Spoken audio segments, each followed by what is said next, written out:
asalaamaaleykum chers téléspectateurs de Ndam TV ñu ngi nuyu bu baax di leen jox seen wàccuwaay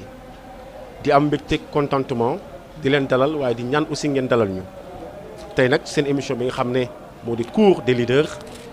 macha allah ñu am ci beneen anam bu ñu ko defee am ci beneen bërëb bu ñu ko defee waaye am ak keneen ku ñu ko defal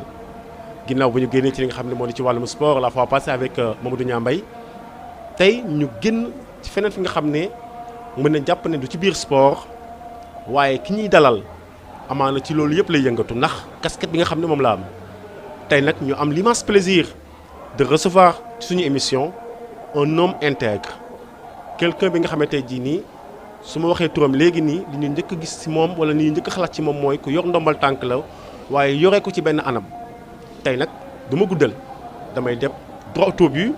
wax leen tey kan moo suñu invité tey suñu invité il répond sous le nom de Assane Kassé mooy son vrai nom waaye ñu taftal ci maître Assane Kassé waaye ñu taftalaat ci li nga xamante ni moo di monsieur le maire Assane Kassé nekk maire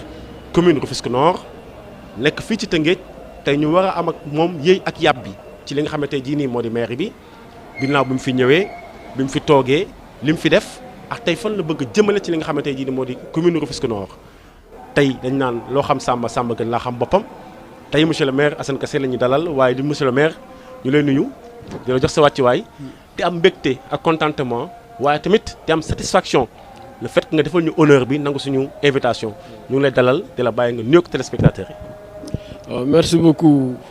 mon cher frère et ami Snowy am mbégte dalal la fii sa commune dalal la fii ci hôtel communal bi ci cour hôtel communal bi qui montre toute la symbolique ci ndaje bi nga xam ne moom la ñu am tey ngir waxtaan bi nga xam ne moom lañ nar a amal li nga wax sànq ubbeeku lu ci bari lu am solo la waaye sobriquet yi bari na waaye tey biñ ci gën a amal solo mooy liñ fi dajale tey muy maire yi commune de Rufisque Nord xëy na nag ci biir waxtaan bi dinañ ñëw ci parcours professionnel beeg yeneen yi nga xam ne dina tax population yi gën a xam le maire Assane Kassé waaye li ci ëpp solo daal mooy Assane Kassé moom commune de Rufisque Nord ni ñu ko xamee mooy le maire de cette commune là di ko diriger ànd ak une équipe municipale un bureau municipal ànd ak des conseillers ànd ak des partenaires yi nga xam ne ñoo koy accompagner ci liggéey bi. Moi je suis un juriste de formation. Faculté de droit laa jaar. am fa maîtrise en droit des affaires. am un master en management stratégique des groupements d'affaires. am un master en jurisconseil d'entreprise. am un master en fiscalité. ba pare nekk diplômé de l'ordre national des experts du Sénégal. macha allah nekk expert fiscal. donc loolu moo tax ñuy dégg maître bi. waaw donc pour ñu xamul sama profession. moi je suis un expert fiscal. membre de l'ordre national des experts du Sénégal. loolu pour ñu xam. parce que dañu gis Assane rek. muy dem nii rek. souvent sax nit ñi dañ may def le mauvais procès. des fois ñu gis ma naan oto bi muy dawal nangam. naan président Ousmane Sonko avant muy nekk premier ministre avant muy nekk président waxoon na leen ko. nëpp nañ ko dégg. bi muy jógee impôt. biñ ko dàqee impôt. dafa am fu mu toog mu ni. xam nga moom ordre des experts la bokk. il est expert fiscal ñoo bokk ak ordre bu ñu nekk. dafa ne leen cabinet bi mu yor moom bu amee dossier benn dossier fay na juróom benn weeru inspecteur des impôts. loolu nag junj la rek. pour dire que métier bi nga xam ne yàlla may nañu ko. ñu ngi siy sant yàlla bu baax a baax. bu doon métier boobu rek. la ñu yor garder ko. lu ñu bëgg a def mën nañ ko ci def. ñu ngi siy sant yàlla alhamdulilah. mais loolu c'est pour dire ñi nga xam ne xamuñu. ñoo xam ni ñun mairie bi dañ fi nekk. bu ñu jógee suñu liggéey lañ fi nekk. mardi jeudi lañ fi yendu. te des fois sax awma temps du fi yendu. ngoon gi laa ñëw comme tey. bu ma liggéeyee Dakar ba wàcc laa ñëw fii. donc pour dire que rek ñi nga xam ne aussi dañu bëgg a maire bi. un maire da nga war a d'abord am métier. am métier. Très important. da nga war a d'abord am métier. Parce que le métier de maire c'est la fonction de maire j'allais dire c'est une fonction très difficile voilà te loolu sama collaborateur xam nañ ko ñi mës a nekk maire moo tax da sax dama leen wax naan leen nos anciens maires là de leen wala foo leen gis de leen sargal moo tax man dama leen jox cër trop ndax ku jaar ba jàll xam nga li nga daj non ku jaar ba jàll no maire moom boo ko nekk ba nekk toog ñu bëri sax dañuy def naa maire noonu naan dafa bëgg a nekk ak maire mais maire ak nu mu méttee nekk maire ba jóge fa sax bëgg a nekk ak maire pour man des fois leneen moo lay motiver mais vraiment di leen sargal ñoom aussi quoi vraiment c'est pas une fonction c'est une fonction très difficile une fonction très ingrate aussi waaw parce que coono bi ngay daj population yi souvent duñ ko gis quoi moo tax ñiy wax ñu xam loolu quoi bu ñu bëggee nag ma defal leen visite guidée à Dakar ñu xam à côté de mes actes de maire lan mooy sama liggéey ak lan laay def effectivement voilà donc loolu dama ko bëggoon def rek en termes de c'est très précision. important c'était bien à préciser parce que tey quoi qu'on puisse dire da nga ma gën a éclairer la lanterne parce que kay souvent dañ koy wax tey il faut pas se servir des mairies il faut servir les mairies donc c'est très important li ñuy wax parce que un maire du question ne tey da ngay ñëw pour am ci àllalu maire bi dara dem sa yoon mais da ngay ñëw pour dolli li nga xamante ji moo di askan wi donc je pense que nekk na loo xamante ni lu am solo la par rapport ak sa diplôme yi nga wax par rapport ak sa CV donc je pense que ay Ousmane Sonko wala ay Bassirou Diomaye Faye ëppale wuñ la dara donc je pense que tey am dara loo xamante ji Sénégal ñëpp a ko soxla waaw dañ koy sàmm ay ca bokk yi ci noonu la ñuy demee directement droit au but parce que xam ngeen ne suñu émission saa su ne duñu bëgg di guddal dañuy bëgg suñu invité ñu jox ko le temps avec des questions yi nga xamante ji ne suñu ko proposé on va laisser le temps de répondre à ces questions donc du ñu nekk di disserter on va juste aller vite pour la première question mooy monsieur Assane Kassé ban rapport nga am vis-à-vis de votre population ginnaaw bi ñu la tegee ci li nga xamante ji ni moo di ci bopp maire Rufisque Nord. waaw alhamdulilah rabbil alamin di sant yàlla bu baax a baax lu may faral di wax rek rendre grâce à Allah qui de par sa générosité de par sa dans son immensité a bien voulu à travers la population dénk ma commune bi nga xam ni moom mooy la commune de Rufisque Nord jaarale ko ci population yi ñu voté ma nekk maire bi nga xam ne moo njëkk a falu ci commune bi ñu élire ko ci suffrage universel waaye aussi ma nekk également dans l'histoire de cette commune là le plus jeune maire bi nga xam ne moom moo occupé le poste là ma nekk également le plus jeune maire bu occupé poste maire laay wax ci histoire ville de Rufisque mu nekk maire titulaire donc loolu ma ciy sant yàlla bu baax a baax di ci sant population commune bi nga xam ni ñoo ma woo dénk ma commune bi relation yi ma am ak moom nag mooy relation serviteur ak ay population man la ñu dénk commune bi waaye dénk bi ñu ma dénk du ay privilège lañ ma dénk du ay honneur lañ ma dénk dañ ma dénk ay population dénk ma destiné commune ma nekk seen serviteur nekk seen mindaan ci liggéey boobu nga xam ne moom lañ ma dénk donc relation bi ma am mooy lépp lu nga xam ne population bi jooytu na ko moo war a taxaw seen wet bu ñu kontaanee woon ma ni kontaan nañ loolu moom mooy relation bi ma am taxawu leen jege leen di xam seen ay difficulté di xam seen i ay yëngu-yëngu di xam seen i ay situation muy bànneex muy naxar di ko ànd ak ñoom bu ñu amee lu ñu ma wax ma ko bu mu amee lu ma leen wax leen ko loolu mooy relation bi nga xam ne am naa ko ak mes populations muy relation yu am solo des relations cordiales empreintes de respect mutuel bi nga xam ne moom laa leen jox man en tant que maire ñoom aussi ñu delloo ma ko en tant que population je pense que sama relation ak moom loolu rek moo ko aiguillonné bi mu fi tey ba léegi loolu laa séq ak ñoom loolu laa gis si ñoom mooy wóolu gi nga xam ne wóolu nañ ma ko chaque jour ñu ngi ma koy wan ndax saa yu ñu amee seen ay difficulté dinaa leen ubbil sama bunt dinaa leen ubbil sama xol ñu ñëw wax ak man waxtaan ak man ma wax leen li nga xam ne moom laa mën ñu comprendre ma également ci li nga xam ne du ma ko mën dañu tama waroon ko def ak jëflante ak ñoom donc loolu rapport de confiance bi nga xam ne am naa ko ak ñoom te loolu moo war a continuer incha allah rabbi si seen relation ak ñoom ba mandat bi incha allah di jeex incha allah rabbi. incha allah ci biir relation boobu noonu tey bon ñun gis neen quoi teewlu neen monsieur Assane Kassé fépp ci nga xam ne moo di lu naxar comme bànneex. comme tey aussi am contact boo xam ne tey jii nii yaa ngi ko am ak la jeunesse. mais tey ci loolu noonu ñu gis ne déjà su ma juumul yaa ngi ci 3 ans jëm ci li nga xam ne moo di 4e année tey jii nii mairie bi am na nu mu meloon commune bi am na nu mu meloon situation mairie bi am na nu mu meloon mais tey ginnaaw ba nga ñëwee am fi 2 ans 3 ans ba presque 4 ans tey ban évaluation boo xam ne ça concerne monsieur le maire mais aussi ci li nga xam ne tey jii mën nañ ko teg loxo teg ko bët lan mooy sa évaluation personnelle vis-à-vis bi nga fi toogee ba léegi vis-à-vis de la mairie vis-à-vis des travaux ainsi de suite. voilà donc xam naa ni loolu moom wax ko après population yi laa koy bàyyil rek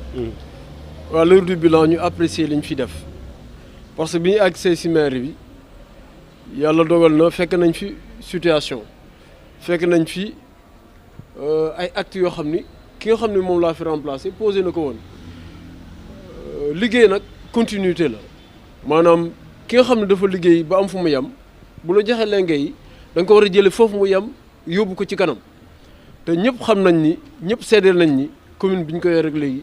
de 2022 à aujourd'hui am na ay jéego yu ñu ci def loolu population yi ñoom ñoo ko gisal seen bopp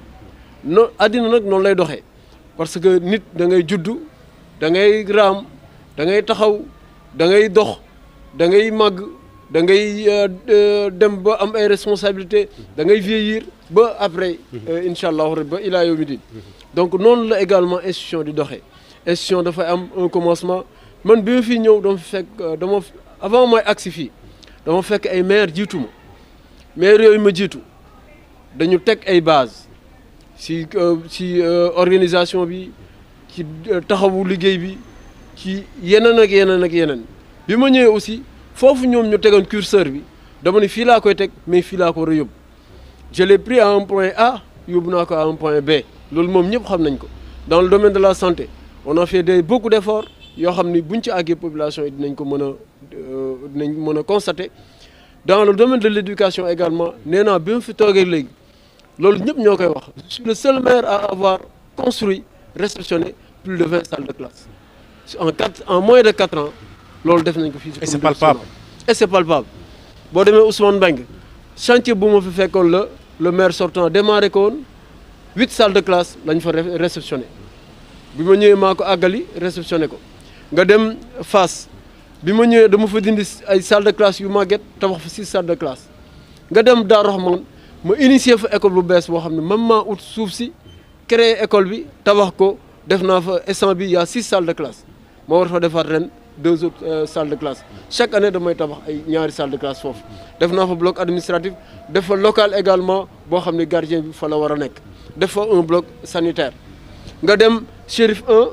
def naa fa bi ma ñëwee dama fekk mbaar ma dindi mbaar ma def fa salle de classe boo compté salle de classe yi ñu fa def yëpp ça fait plus de 20 salles de classe yoo xam ne defar nañ ko bi ñu fi toog léegi en moins de 4 ans loolu li may wax nii nag maa ngi ko defar entre 2022 et 2023 laa ko def 2024 pratiquement on n'a pas travaillé loolu moom c'est la réalité 2024 ñaari salle de classe képp lañ tabax ci année bi yëpp démarrer également la route de Darou Rahman te bi ñu démarrer la route de Darou Rahman léegi entrepreneur bi ko def ma koy nuyu au passage muy suñu pape El Hadj Abdoulaye Deme yàlla dafa dogal commencé na ba pratiquement ba waaj a pare te jotuñu ko fay dara ndax li ko waral mooy bi ñu ñëwee aussi programme yi nga xam ne moom moo ñu tënkoon ci liggéey boobu état du Sénégal da ko nekk di auditer fonds yi nga xam ni dañ ko waroon jotaguñ ko woon moo tax ba léegi dañu xaw a taxaw en 2024 jusqu'en 2025 moom dañu xaw a taxaw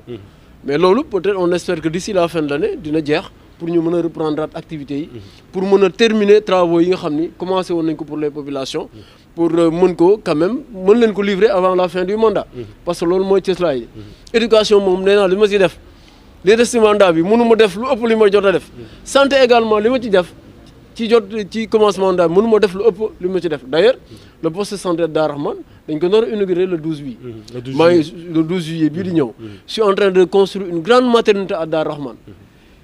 équipé naa poste yu bari ci wàllum infrastructure ci wàllum équipement sanitaire loolu ñu ngi koy def ci santé en termes de cadre de vie également suñu projet phare bi nga xam ne moom la ñu am muy le canal de Missirah ñëpp gis nañ ni on a mis plus de 100 millions pour soulager les populations foofu assainissement li ñu ci def mënuñu ko compter vraiment les populations sont unanimes à dire te pourtant assainissement c'est pas une compétence transférée mais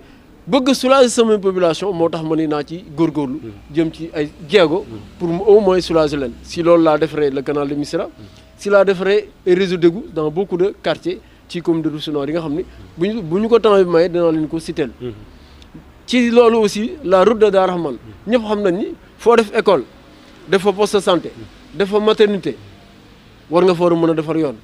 moo tax année bi passé si la ñu entamé la route de Darou Rahmane war ko jëlee ci pharmacie bi yóbbu ko ba ci poste de santé bi première phase bi ñu def ko jëlee ko ci jumaa ji yóbbu ko boobu mu jub ci monument bi incha allah rabi nan nañ ko continuer mu dem ba ci poste de santé bi ak yeneen activités yoo xam ne ñu ngi ko nekk di def ci dëkk bi la grande place de santé yàlla qu'on a aménagé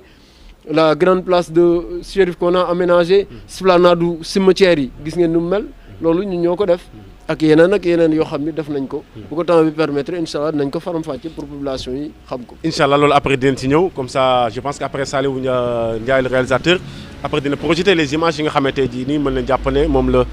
monsieur le maire Assane Kassé parvenir à réaliser avec toute l'équipe bien sûr de la mairie donc monsieur le maire donc déjà dañuy ñëwaat un peu en arrière laaj par rapport ak yow parce que sànq foole nga ko am nga ñu fekkoon am na déjà ñu fi tegoon boo xam maire bi nga xam ne jóge woon na fi nga ñëw am la ci dolli nan la demee ba nga njëkkee ñëw ci li nga xam ne moo di maire bi étant un jeune boo xam ne mën nañ jàpp ne daana dox ci wàllum politique coalition nga nekkoon dugg ci doon ñëw pour appuyer pour sa askan mais nga ñëw étant mën nañ jàpp ne un novice tey comment ça s'est passé ces moments. bon sant yàlla aussi parce que lépp jàng la rek lépp jàng la. Il n'y a pas une école où on forme des maires, il n'y a pas une école où on forme des présidents de la République. Un président de la République, on ne le forme pas dans une école. Tout comme un maire, on ne le forme pas dans une école. C'est dans l'empirisme que tu apprends à être maire et que tu apprends à être un bon maire. yow yaa ngi koy jàngee loolu yaa ngi koy def ci déglu yaa ngi koy def ci nangu ko la xelal yaa ngi koy def ci nangoo jàng bi ma ñëwee fii ci maire bi ñu bëri dañ defoon sax bu ma ñëwee damay dindi li fi nekk yëpp indi leneen ma xamal leen ni les hommes passent l'institution demeure tey suñu liggéey bu gën a màgg mooy fexe ba commune de Rufisque Nord mu am une administration bu dëgër te pour mu am administration bu dëgër il faut mu am continuité bi ma ñëwee man changé wu ma secrétaire municipal ñi fi nekkul ñëpp pratiquement seen place sañu nekk fa lañ nekk ba léegi di liggéey. te pourtant bokkoo la woo leen parti politique. bokkoo la woon coalition or c'était mën nañu jàpp ne c'était des alliés pas des alliés mais aussi c'était des concurrents comme on peut le dire. non l'agent municipal warul nekk concurrent agent municipal bi ñu indi fi si mairie bi. moom mairie bi moom mooy partem parce que mairie bi moo koy fay. yow boo ñëwee en tant que maire da nga war a comprendre ni même bu fekkee ñoom ay maire dañ leen fi indi. ñoom amuñu beneen parti bu dul maire yi yow da ngay dem bàyyi leen fi comme da ngay dem bàyyi leen fi ñoom da ngay xool lan nga mën a tirer ci ñoom ba sa mission baax c'est ça c'est intelligent en fait loolu mooy yoon boo nekkee kilifa ci dëkk ñu jiital la élire la boo ñëwee ci maire da ngay xool lan moo fi nekk nga def situation nga xool li ci baax nga jël li ci bon nga dindi c'est ça man loolu la bi ma ñëwee loolu laa def parce que bi ma ñëwee quand même def naa diagnostic observé ñëpp nag bi ma demee ba ci dama xam ni ñii commune bi moo leen tax a ñor par exemple ku mel ni Bass man fi laa ko fekk c'est le bi maire il a travaillé avec plus de 3 maires ñeneen ak ñeneen ils ont travaillé avec plus de 3 maires ñooñu boo ñëwee nan ngay def ak ñoom mais da nga leen déglu pour mën a xam yow fan ngay teg sa tànk loolu laa def et puis xam lan ni aussi mandat lañ ma dénk comme mandat lañ ma dénk y a des choses man lijjantiwuma ko naa fexe ba mandat bi ma impacter les populations positivement pour bu ëllëgee bu ma leen di jox bilan bi ma wax leen kat seen maire yi fii laa ko fekk fii laa ko yóbbu en tout cas nag maire yi parce que li ma wax agent yi bi ma ñëwee dama leen man mandat moom fi indi 5 ans la bu 5 ans yi jeexee population yi ñooy xool ndax dañ ko renouveler wala duñ ko renouveler mais 5 ans bi ñi ma fi teg nii commune bu doxee yéen la bu doxalee yéen la loolu laa wax sama agent yi ñoom ñëpp nag ñu xam ni kii kat dafa ñëw pour liggéey ñu ànd ak man ci liggéey bi moo tax macha allah ma ñu sant yàlla bu baax a baax bi ma fa toogee ba léegi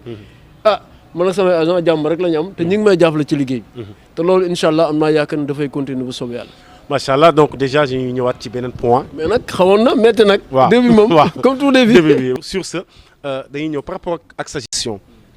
sur bon ci lan la maire bi di sukkandiku ci lan la maire bi di basé wu pour tenir par rapport ak li nga xam ne tey jii nii moo di les difficultés yi nga xam ne tey jii mën nañu jàpp ne ñëpp ñu ngi koy dund. ci lan la maire bi di basé wu pour mën a tenir parce que li nga wax nii gars yi di jooy fële monsieur le maire côté Rufisque Nord ne metti na mais man du ma jooy. damay rassurer seen population ci lan nga basé wu. non li ma basé wu mooy gérer une mairie c'est avoir des initiatives.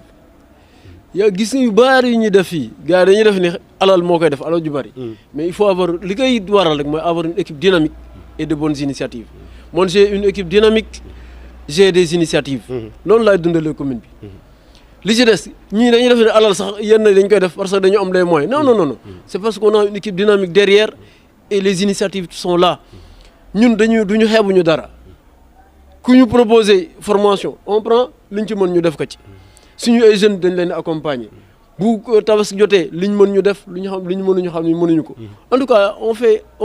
on essaie d'animer la commune. parce que gérer commune loolu rek la c'est de l'animation c'est des initiatives. loolu nag ñu ngi si sant yàlla bu baax a baax en tout cas on tient le bout et ironie du sort cette année on a même dégagé un excédent. 2024. Ouais. On a dégagé un excédent. C'était très difficile, mais à la fin de l'année, on nous a dit que vous êtes en excédent. C'est-à-dire, tey jii amaluñu dara état du Sénégal. amaluñu dara kenn ñi ngi sant yàlla. mais monsieur le maire il faut nga wax gars yi fi ngay jaar parce que tey gars yi di jooy fële yow nga am ay ruux am ay pax am noo koy gérer. mais pour man dafa mel ni. non c'est affaire bi xaw na rax politique. dafa mel ni yaa ngi def caacaay politique jamono ji. non du politique sax. c'est une gestion rigoureuse rek. axée sur la rationalité. Un leader, il doit être rigoureux et rationnel. Très important. Moi, je le dis souvent, une gestion, c'est une gestion. Une gestion peut avoir des failles. Mais faille bi buñ ni xamoon nañ ko mënoon nañ ko éviter. lu ñu xamul na xamuñu ko. te buñ ko xamulee buñ ñu waxee du nii rek dañ koy def. te dañuy déglu ñun dañuy laajte le représentant de l'État mu koy laaj bu ma amee lu mu xam dama koy laaj. bu ma amee loo xam damay laaj pay lu ma xamul damay laaj payeur. damay laaj ñi nga xam ni c'est des organes de contrôle yëpp dama leen di laaj pour xam fan laa jëm je pense que xaw ma nag loo xam ni peut-être xaw ma ko woon parce que loo xamul xamoo ko dañ ni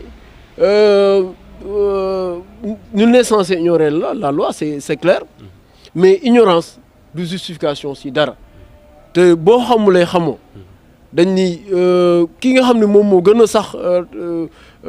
nekk koo xam ni jaahil la mooy ki nga xam ne jàpp na xam na lépp te lii ñu nekk nii dafa c'est du sérieux et bu amee rigueur am rationalité rek c'est-à-dire yow tu n'as pas de problème te sama équipe bii ma yor nii loolu si loolu laa leen di woo si loolu laa nekk ak ñoom chaque jour la rigueur et la rationalité lu ñu mënul def mënuñu ko def lu ñu war a def nañ ko def en respectant les règles en respectant ce que la loi dit loolu si loolu lañ nekk te boobu léegi yàlla mu ñu réussir li si daal dañuy sama prédécesseur doon wax maire ki ma fi remplacé maanaam commune de Rufisque Nord amul ay ressources waaye am na baraka dañ ñaan yàlla baraka boobu yàlla na continuer yàlla ñu yàlla continuer di ñu teewal boppam ba ñuy def loo xam ni sax commune yi nga xam ne ñoo ñu ëpp ay ressources fuuf mënuñu ko def loolu sant yàlla la nit damay des fois nit ñi dañooy interpeller naan comment tu fais pour faire tout ça avec la situation que tu vis man leen non lii lépp baraka la rek du ñu fi nekk di toog di onk li ñu war a def nañ ko def et puis li des ñu bàyyi ko loxo yàlla daal en tout cas on n'a pas de ressources mais ñu ngi sant yàlla bu baax a baax yàlla daal continuer teg loxoom ci commune bi loolu rek la ñuy ñaan amiin ci onk boobu noonu je pense que fu mu nekk nii gars yi bu ñu mënoon jaar fi nga jaar bañ a onk den fa jaar mais je pense que comme ni nga ko waxee donc yenoon maanaam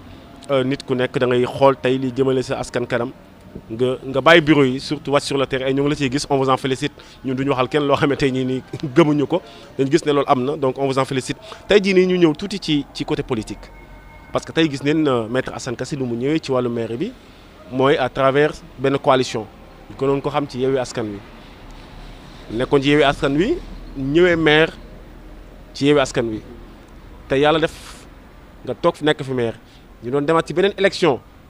am beneen leader bu la copté woon je pense que c'est Khalifa Sall nga dem jàppale ko ñu jógewaat ci loolu ñi nga xam ne soxla woon neen waaye Yewwi Askan bi coalition bi nga xam ne aussi ñoom Ousmane Sonko ñoo ko jiite ak Bassirou Diomaye Faye Diomaye président nga delluwaat ci ñu ne peut-être Assane Kassé li taxoon mu dem ci Khalifa Sall cër bu mu joxe woon la rus bu mu rusoon kilifa googu la ñu doon am ay écho tey est-ce que lan nga ñu mën a wax ci transition boobu de Yewwi à Khalifa de Khalifa à la coalition Diomaye Président. non du transition en réalité Yewwi Askan Wi Khalifa ci la bokkoon man ma fàttali tuuti nii man réew mi laa bokkoon man am naa tuuti expérience politique 2004 la commencé di activer wu boobu maa ngi woon université boobu Idriss Seck lañ doon jàpp fi may fekk nii ku bañ injustice la bu la fekkee ngay xeex ak nit mu wóor ni ma dañ la tooñ jaral na moo si may xeex ak yow quoi man injustice rek laa bañ quand Idriss Seck biñ ko woowee en 2004 fekk ma nag université dama ne kii liñ ko teg injustice la jour boobu kii kër Idriss Seck laa fa naan boobu maa ngi woon étudiant xam nga sax luy politique dama doon dem rek parce que kii dama jàppoon ni kii liñ ko teg injustice la ma fa naan këram si noonu laa jàppee Idriss Seck di ko topp ba en 2019 Idrissa nekk suñu mag suñu xarit ñu koy nuyu au passage bi ñu waajal élection présidentielle rek il m'a appelé boo fekk na jóge naa parti réew mi maa ngi woon ci Yewwi Askan Wi en 2019 nag mburu ak soow moo mu jëlee ci réew mi bi mu jógee ci réew mi man dama toog man ay politique yooyu sax dama ko bàyyoon dama ne woon man je vais me recentrer sur mes activités dem kër ga toog nekk di lijjanti sama famille en 2020 lañ ma copté lañ ma woo ni ma dañuy dem ci élection locale te dañ bëgg nga bokk ci man leen non man politique moom vraiment sonn naa je veux gérer ma famille quoi parce que je suis encore jeune j'ai beaucoup de choses à gérer quoi ma dem toog sama kër ba en 2021 si la ma benn grand ni ma élection locale mi ngi ñëw te élection locale ma ngi si bopp man ko non grand bàyyi leen ma toog sama coin man je veux pas faire de la politique bàyyi leen ma def du social rek ñu ne ma non da nga ci war a bokk bi ma commencé di dox waa Yewwi Askan Wi waa commencé di def ay tractation man j'étais pas de taxaw Sénégal dama yoroon sa mouvement bi ma génne réew dama créé un mouvement waaw taxaw Sénégal dem bi ñu wëree wër ñun leen au nord gis nañ fi koo xam ni peut-être profil bi ngeen soxla pour mu nekk seen candidat mën na ko remplir na ko waaye ñu ñëw seet si ma Omar Cissé mi moom moo wax comme Omar Cissé on s'est connu en 2017 alors qu'il était candidat de Manko Taxaw Sénégal xam nga Manko Taxaw Sénégal Idriss Seck la woon ak Khalifa Sall moom ma woo ni ma on a besoin de toi man quoi yow de sama grand boo ma woowee moom ñu bëri woo nañ ma ba boo ma woowee dinaa ñëw parce que wóolu naa la quand même ñeme naa la aussi parce que boobu ñu bëri woo nañ ma ay ñu bëri fii du ma tudd seen tur bëggoon nekk maire en 2022 woon nañ ma ay kilifa bi ma woowee ma ni ko yow sama grand nga quand même boo ma woowee dinaa la mu ni ma dañu bëgg ñëw nga nekk le candidat taxaw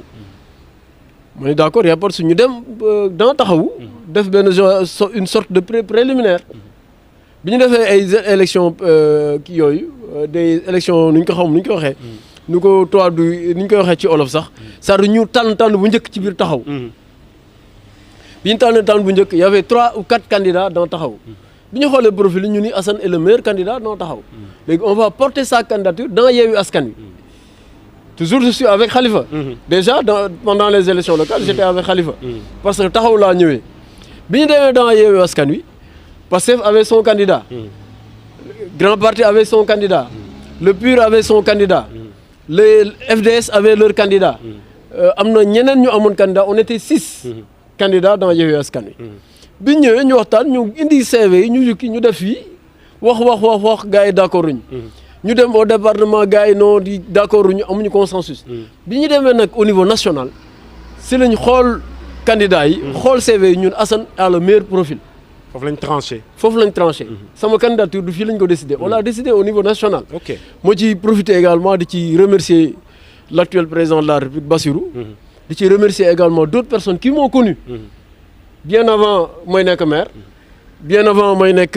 ay kii xam nañ ma si samay yëngu-yëngu bi ñu demee ba affaire xat ñooñu aussi ils ont facilité ma candidature loolu da nga koy garder en repérage parce que dina justifier après li tax ma ñëw di soutenir Bassirou Diomaye donc bi ma ñëwee nekk maire. dama continuer nekk xalifa nekk ak taxawu Sénégal. mais Yewwi Askan Wi li ñu waxoon mooy dañ ne bu ñu dem élection locale dañuy ànd nekk benn. waaye bu ñu jógee ci élection locale yi ba génn ci législative yi. bu ñu dem présidentielle ku nekk da ngay nekk candidat.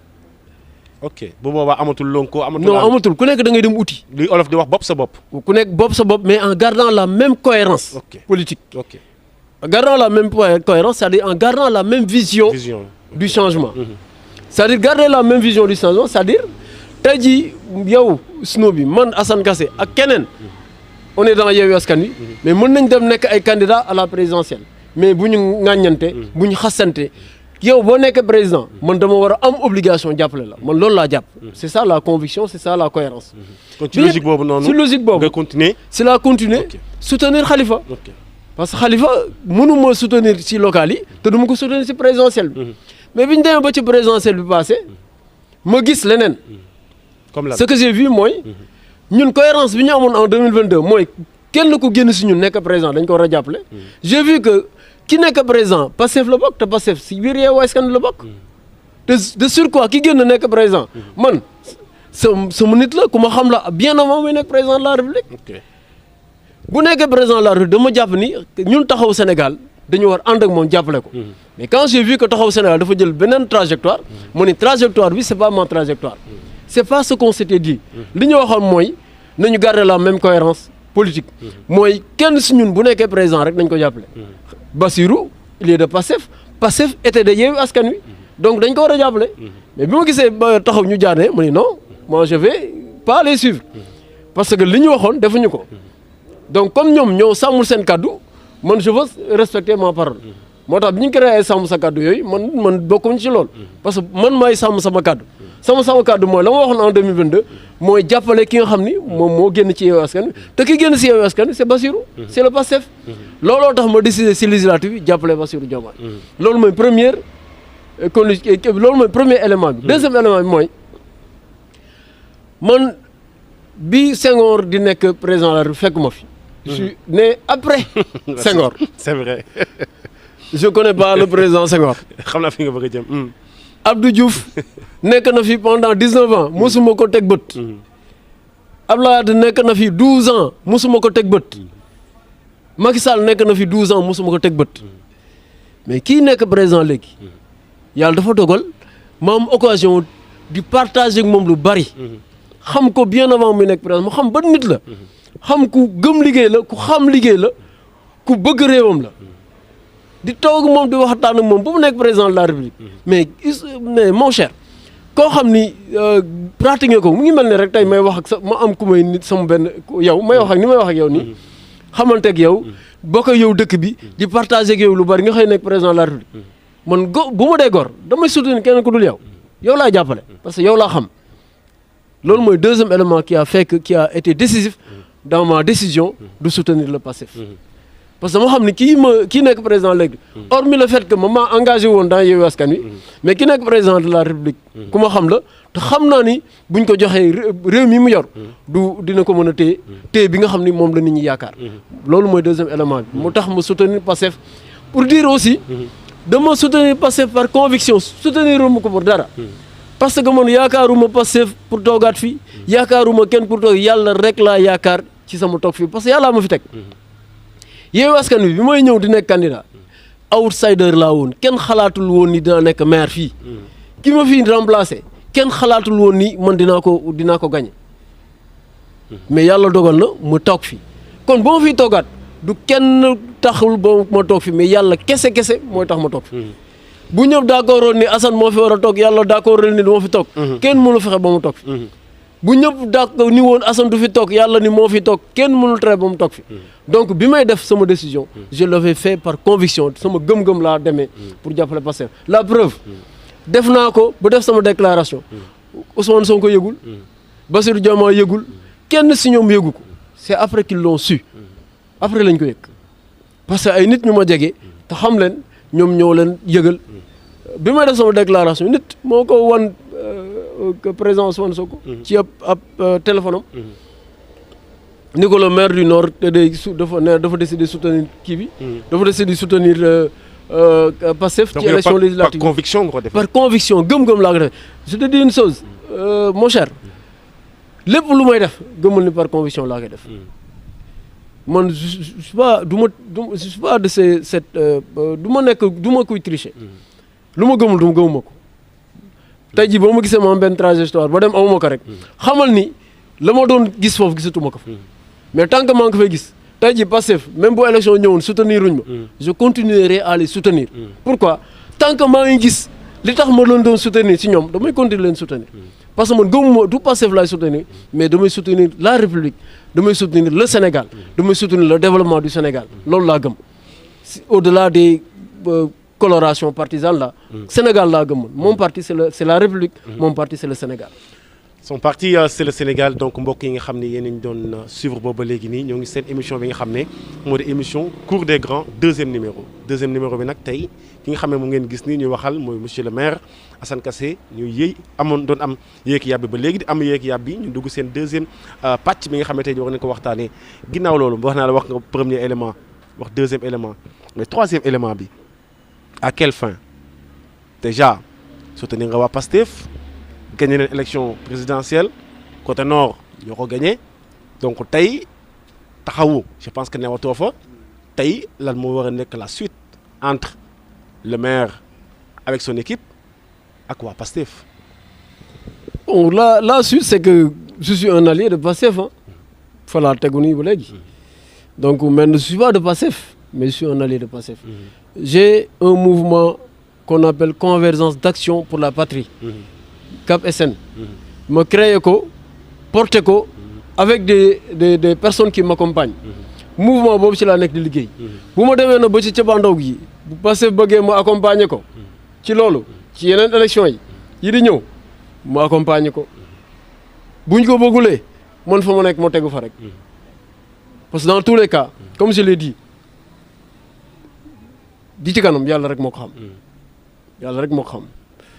en tout cas moi je suis là je fais mon travail le temps de mon mandat je le fais bu ñu demee na ba àgg ci mandat bi li ci kanam li après l'après mandat yàlla laa koy bàyyeel quoi en tout cas li ma war a def maa ngi koy def te ñëpp xam nañ ni commune bi moom am naa fi taxawaay sur le plan politique xanaa nga bañ ko nangu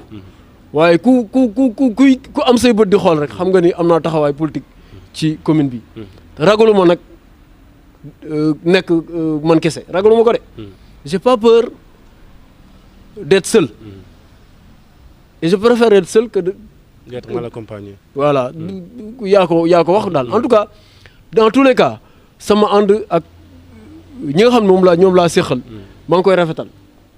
man Yewwi Askan Wi laa gardé ba léegi parce que dans ma coalition dans mon équipe c'est des membres de Yewwi Askan Wi qui sont là-bas mais yemuma ci ñoom kese maa ngi koy yaatal ci jël conseil municipal bi yëpp boole leen jël dëkk bi yëpp boole leen parce que commune bi bu ñu ko bëggee defar dañuy jël politique teg ko fee man je fais pas de la politique. C'est très important. Je suis là pour gérer un mandat bu mandat bi jeexee je vais dire aux populations qu'est-ce que vous pensez de ce mandat est-ce que vous êtes satisfait ou pas question boobu laa leen poser est-ce que vous êtes satisfait ou non s'ils disent qu'ils sont satisfaits man leen yéen ñu tirer si la conséquence s'ils sont pas satisfaits ñoom ñooy tirer les conséquences parce que lépp dans tous les cas li nga wax sànq ci ay présidentielles ak yooyu attention hein on va vers des élections locales. si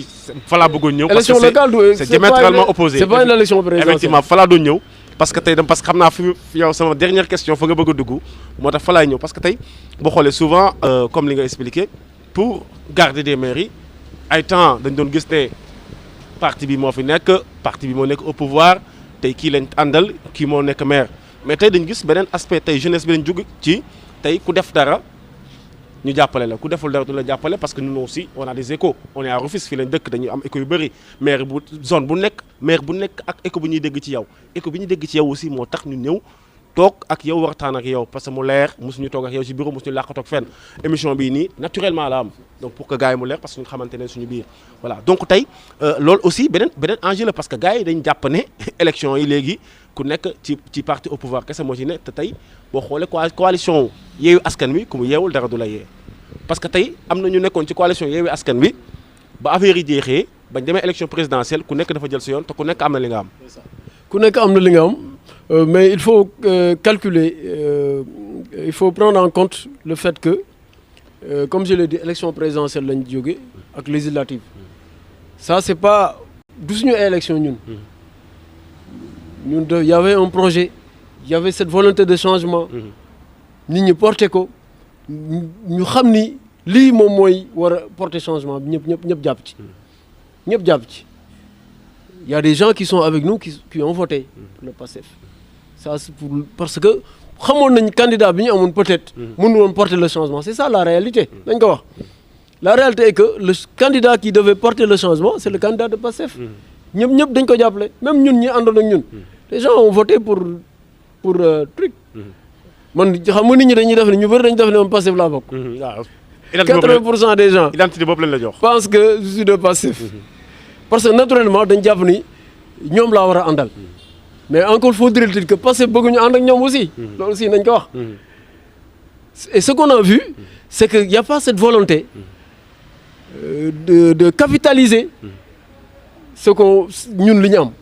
je dirais pas que dans Pastef nit ñi bëgguñu ñu ñëw fa. mais gisuñu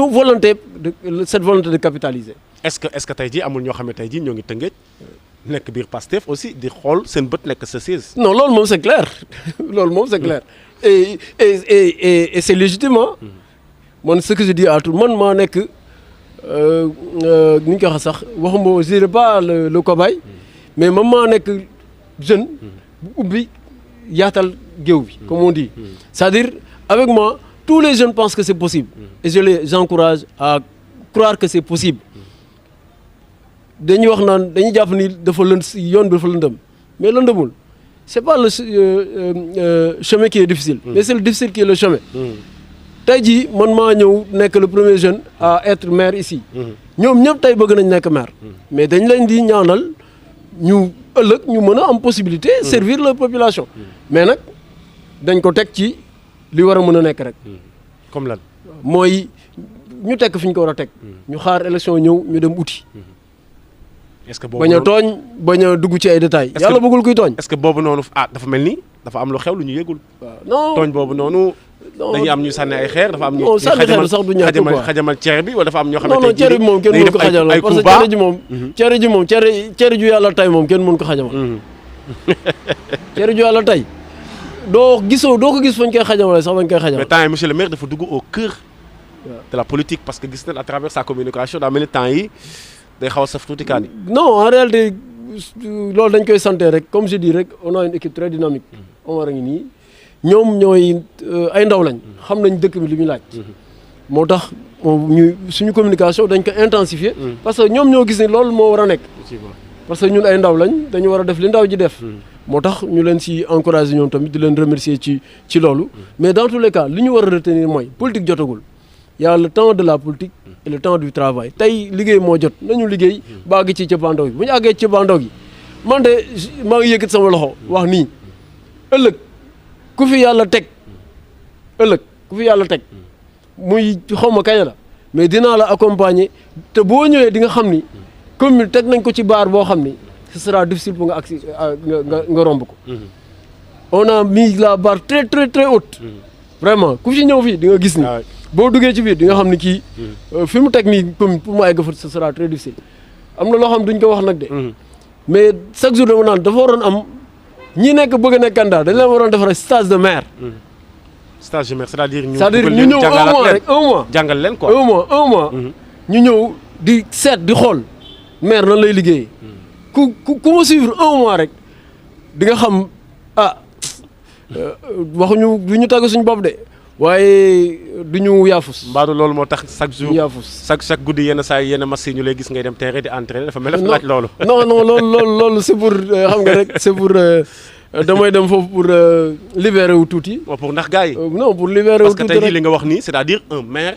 déjà du si bureau yi kese li ma suma dégg li ngay wax. c'est sur le terrain. c'est sur le terrain. c'est des sacrifices. surtout être ouvert. loolu maire yi nga def bariwul de. contact direct avec la population. non parce que dafa am lu mu laaj. être présent sur le terrain. daa am lu muy laaj. il faut voir tous les maires qui sont actuellement ici. présence bi moom kenn amu ko ci. parce que daa am lu mu laaj. li mu laaj noonu nag du ma la ko wax. mais population yi xam nañ ma xam. waaw fit la man sañ-sañ la audace la. ngénte bu am. boo ma ko yëgalee damay ñëw damay dem ngénte. damay dem ay toj bu toj jamee damay dem. damay dem takk damay dem ay match damay def lépp je suis présent. te loolu daa am lu mu laaj. loolu nag am na ku la ko jëwee muy Astou Thiam di sa xarit. di soxna Mamadou Niambay saa yu ne mu ne ma lu ñu mënti wax. Assane Kassé moom wax dëgg yàlla il est accessible te fu ko waay woo dana ñëw teewal la sagal la lu mu am bokkoo ak yow loolu moom direct laay waxee télévision je pense que c'est pour confirmer ñu koy nuyu au passage aussi suñu soxna soosu di ko ñaanal yàlla di ko encourager aussi maa ngi gis ni temps yi moom niveau fi mu ko teg sori na trop di ko encourager di ko foofu mu ko teg moom foofu la quoi di ko ñaanal moom ak sëriñam aussi yàlla defal leen jàmm di profiter également ci occasion di encourager suñu frère Mamadou Niambay di ko wax ni toute la commune de Rufisque Nord et derrière lui dinañ ko accompagner dinañ ko ñaanal ci initiative bi mu jël pour mu nekk incha allah le président de la ligue de football Ligue de Dakar am nañ yaakaar ni dina ko nekk incha allahu rabbi parce que li may wax sànq rek c'est pas le difficile qui est le chemin c'est pas le chemin qui est difficile mais c'est le difficile qui est le chemin te nit boo amul ambition kenn du la dénk dara le fait de tenter rek montre qu'il a de l'ambition et on espère que cela va porter les fruits escomptés te am nañ yaakaar incha allah dina jàll incha allah ñu koy encourager bu baax a baax incha allah mën na ne donc je pense que ñu ngi presque cappaandaw émission bi mais monsieur le maire ginnaaw réalisation yi da nga ciy ñëw boo ñëwee ci réalisation yi ba pare tey lan lañ mën a xaar ci li nga xam ne li des bëri na bëriwul par rapport ak li nga xamante ni moo di liggéey yi nga xamante jii ni maire bi war na ko defaat mais aussi yow politique bi nga xam ne war nga ko tegaat pour tey finir en beauté. waaw bon finir en beauté je pense que le mandat li ci des bëri na bëriwul. il reste disons on est au mois de juin. il reste 1 an 6 mois. Un peu plus peut-être 1 an 8 mois. Au maximum 18 mois 18 mois moo ci des quoi 1 an 6 mois loolu moo ci des si mandat bi quoi. dans tous les cas dañu ñaan yàlla suñu borom bi nga xam ne moom moo ñu dénk mu yombalal ñu loolu rek laa ñaan. man ma seule ambition. mon seul vœu. c'est de pouvoir servir les populations de la commune de Rufisque Nord et de continuer à les servir de la plus belle des manières loolu rek laa ñaan. J'ai pas d'autres ambitions que de servir nos populations ak fu mu ko mën a servir dama ñaan yàlla rek yàlla may ma occasion may impacter mes populations di ci kanam nag les projets politiques yàlla rek moo xam on est mandat bi des na d'ici ñu dem ci élection yi on aura le temps peut-être de voir les perspectives fan lay ubbeekoo parce que yàlla xamal leen de politique des fois coow day bari mais y a une clé pour ouvrir gis nga bi may nekk candidat Yewwi Askan Wi ñu bëri sees nañ ma mais dama ne woon tekk rek jàpp sama ñaam parce que tekk googu moom moo ni yoon bi tey instant bi dama ni tekk di def li may def te incha allah rob tekk boobu dina ma woon yoon bi. est-ce que sa bunt xam naa du ma ni politicien laa de mais xam naa tuuti politique et je connais le chemin. xam naa aussi nan laa war a jaar. fu ma bëgg jëm est-ce que sa buntu benn caabi la am wala caabi day bëri. non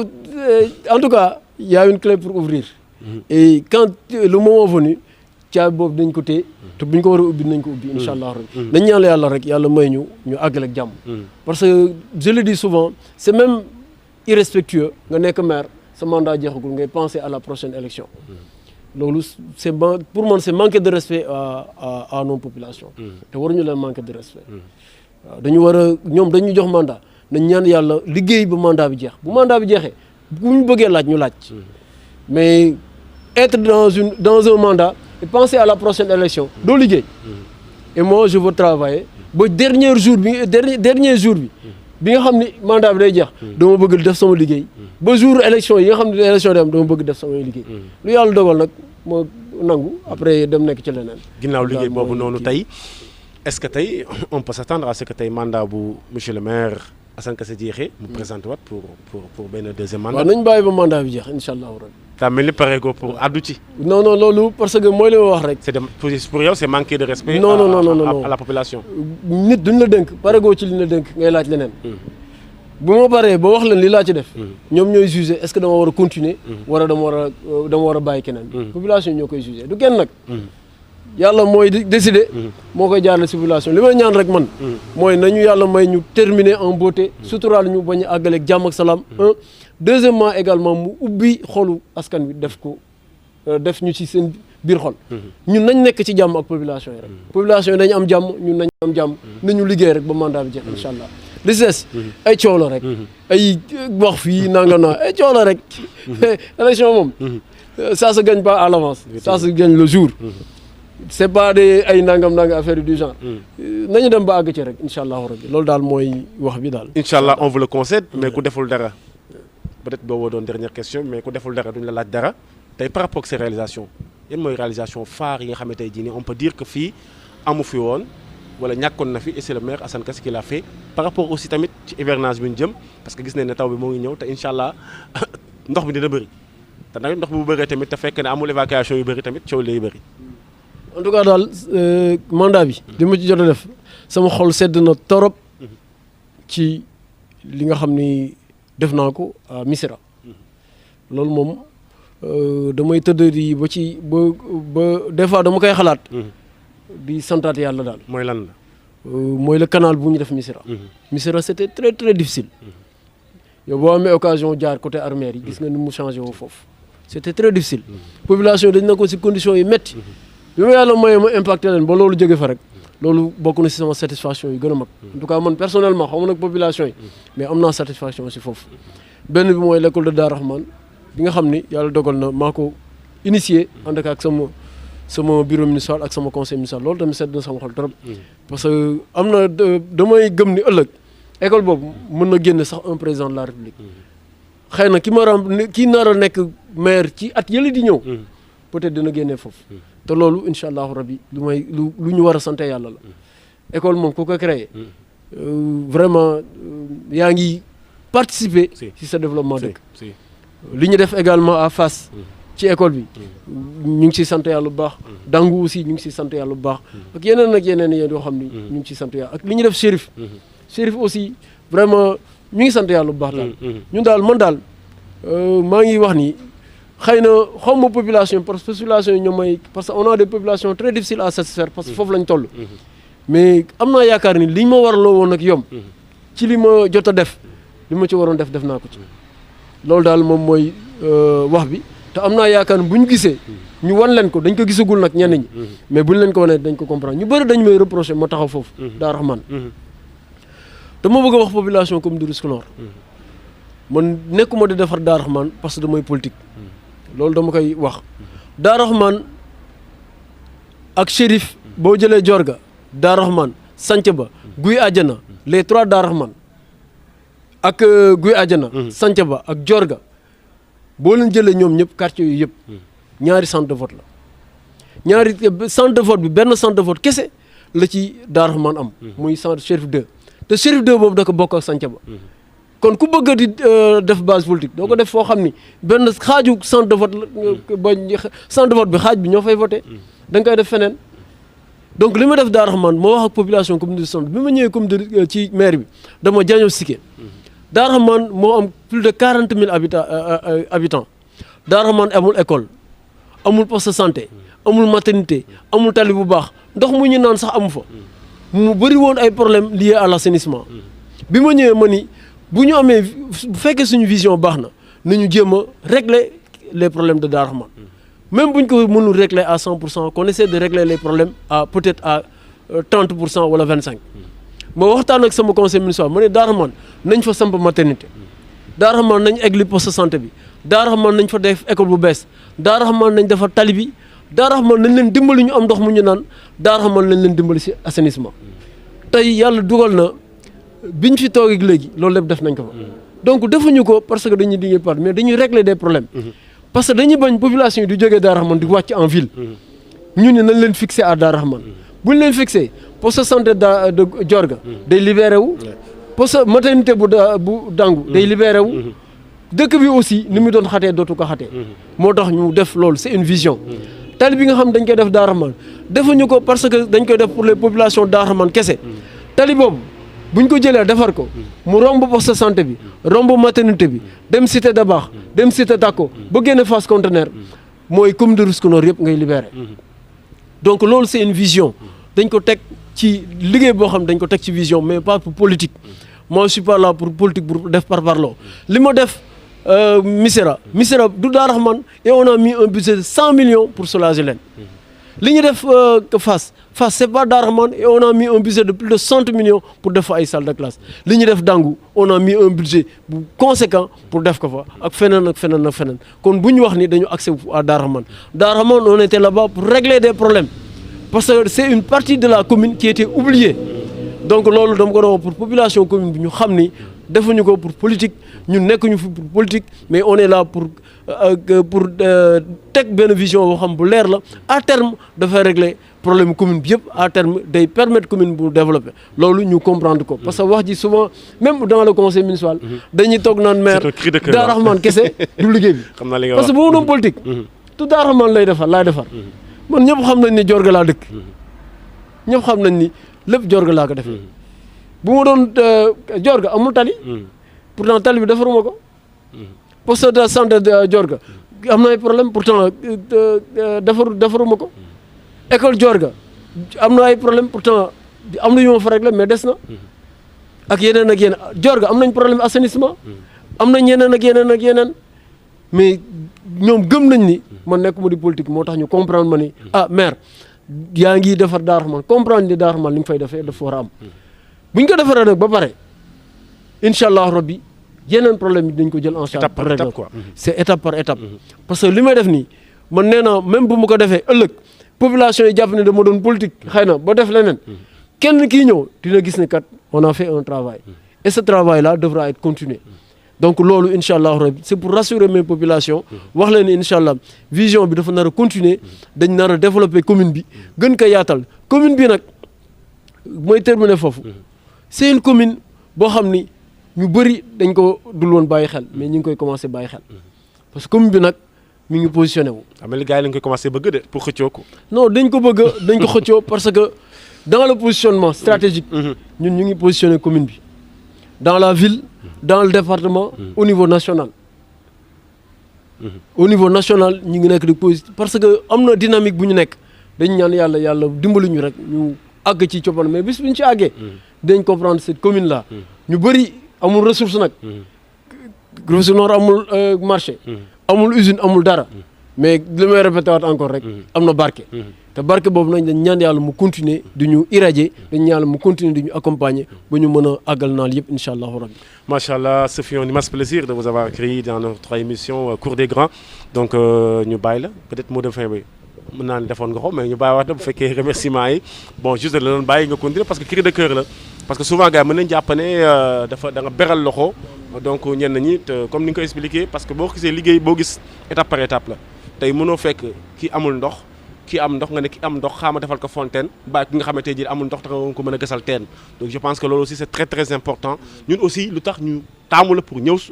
émission bi c'est parce que dañu gis ne maire nga boo xam ne maire bu active nga maire boo xamante ne maire boo xam ne à tout moment dañ lay gis nga nekk dans le terrain nekk ak contact avec la population mais aussi avant ñu am ak yow émission yi dañuy dox xooliwaat les réalisations déglu askan wi tey loolu moo waral tey jii ñu def déplacement ñëw seet si la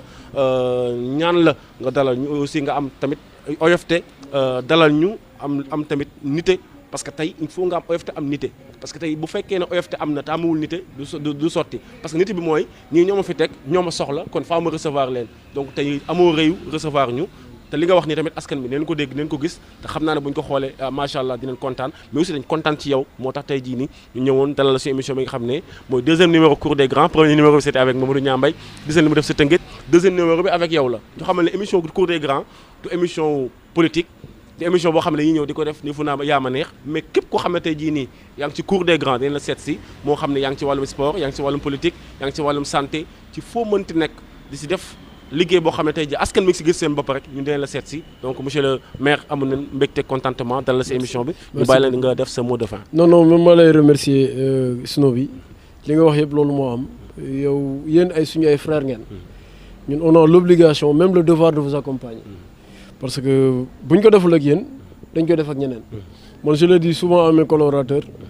dañ may wax naan da nga war a dem si télévision nationale yi man télévision bu ma bëggoon dem tey dem fa mais c'est pas cette façon que je communique parce que man damay wax xool lu ma war a wax ma wax ko te bu may wax aussi bu may communiquer balaa may dem fenn di communiquer damay communiquer à Rufisque ba pare doo communiquer fenn parce que avant tout c'est Rufisque te vous êtes nos frères nekk di yëngu ci médias yi dañ leen war a accompagner nga may ma rek balaa may def le mot de la fin ma remercier waat encore une fois Mahet Diop di Pakaboy ambulance bi taxaw moom moo ñu ko may destiné au poste de santé de Darou Rahmane poste boobu santé boobu si yàlla dogal ñu war ko inaugurer le 12 le 12 juillet bi incha allahu rabbi ambulance bi ñu ko fi gaaree léegi mu def at sax parce que dafa déggoon ni dañuy construire kii rek mu ñëw ni ma dinaa la may ambulance ni mu ko defee 2 mois 3 mois après la indi ambulance bi ñu koy remercier bu baax moom aussi di ko wax ni moom jour boobu suñu invité d'honneur lay nekk ci journée boobu parce que bëgg nañ mu ñëw ñu wax population Darou Rahmane li mu def pour Darou Rahmane wax également communauté Rufisque la def pour communauté Rufisque parce que ambulance bi mu ñëwee ñu bëri dañ ni ma non lu tax ngay garer ambulance fii alors que y a des postes qui n'ont pas d'ambulance ma leen non il faut ma garer ko parce que ki ma ko may ki ñu ko may daf ñu ko may nit ñu c'est destiné au poste de Darou Rahmane te yéene nit ki la yéene boo defal la dara ni la pour lii la donc te du sa xaalis bu fekkee ñun ñoo ko jënd duñ ko gaaree fii mais comme que dafa ñu ko may ni ñu c'est pour le poste de Darou Rahmane balaa ñu koy yóbbu feneen il faut mu dem foofu ci poste boobu ba pare donc di ko remercier bu baax a baax di ko invité yéen aussi di leen invité si journée boobu xam ni poste boobu aussi poste bu ma fekkoon la yàlla dogal aussi suñu prédécesseur moo ko commencé woon mais yàlla dogal ci man la àggee ñu koy inauguré di ko ci sargalaale moom aussi di ko ci invité ci journée boobu di ko wax ni aussi bis boobu bësam la aussi di ci invité toute la communauté de Rufisque Nord entre autres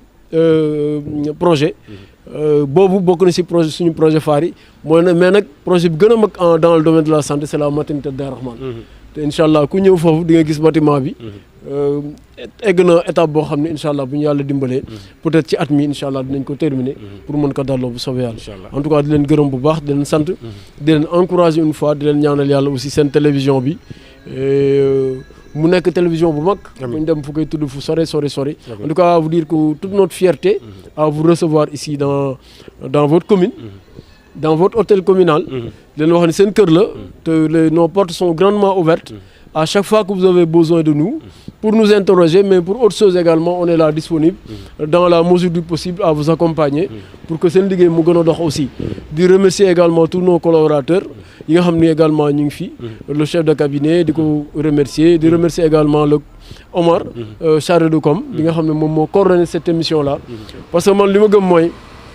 ay ndaw lañ mais ay ndaw li ma koy wax chaque jour rek li ëpp solo ci ndaw mooy du ay compétences c'est des valeurs les compétences mën nañ ko wuti mais boo amee des valeurs rek lu mën nga am ay compétences te moom li muy xale on a vu en lui des valeurs et ces valeurs là ont fait que bi nga ma waxee ni nga dama tuut mënoon naa la ñëwal mais cëral bi mu ko cëral moo tax ma jox la numéro ni la woo ko parce que nit aussi kenn doo ko jiital par di ko fa kattal donc di ko ñaanal yàlla aussi moom tamit yàlla defal ko jàmm ba liggéey bi nga xam ne moom lañ ko dénk ci ndaw yàlla may ko ci succès boo xam ni ëllëg day dem ba dañuy dem ba pare muy continuer di conduire cette mission là en tout cas di gërëm ñëpp di gërëm agent yi nga xam ne aussi ñu ngi fi di seetaan direct bi ñoom ñoo am exclusivité aussi ak sama tonton yi nga xam ne aussi ñëw na léegi ci émission bi di sant commune de Rufisque Nord yëpp di leen wax ni daal mi ngi noonu continuons à travailler pour notre commune et ensemble inchallah le meilleur va venir asalaamaaleykum wa rahmatullahi wa barakatuh waaleykum salaam wa rahmatullahi wa barakatuh donc ñu gën laa remercier comme ni nga ko waxee woon donc remercier aussi sa équipe mais remercier aussi Omar Faye parce que tey comme ni nga ko waxee yombalal nañu mbir mi def ko à cœur ouvert disponible donc macha allah mais lépp yow la parce que tey comme ni nga ko waxee respecté nit moo tax dara am nga ne yaa awal ci yoon bi mais comme ni nga ko waxee mënoon naa la invité nga ne ma ñëw sama kër wala dara mais ñeme dëgg dund dëgg moo tax nga ne ñëw bi ci biir maire bi boole maak Omar ak sa chef de cabinet bi aussi ñoo ngi koy ziar bu baax di nuyu gis nga gars yi fa taxaw yëpp macha allah di seetaan yëri ça se voit que ne tey jii nii am na benn cofeel bu ñu am ci yow cër bi nga xam ne jox nga leen ko wàcc bi nga wàcc sa bopp tamit moo tax tey ñoom ñëpp ñu toog fii di seetaan émission bi donc mbokk yi mbégte la woon ak contentement doon dalal seen deuxième numéro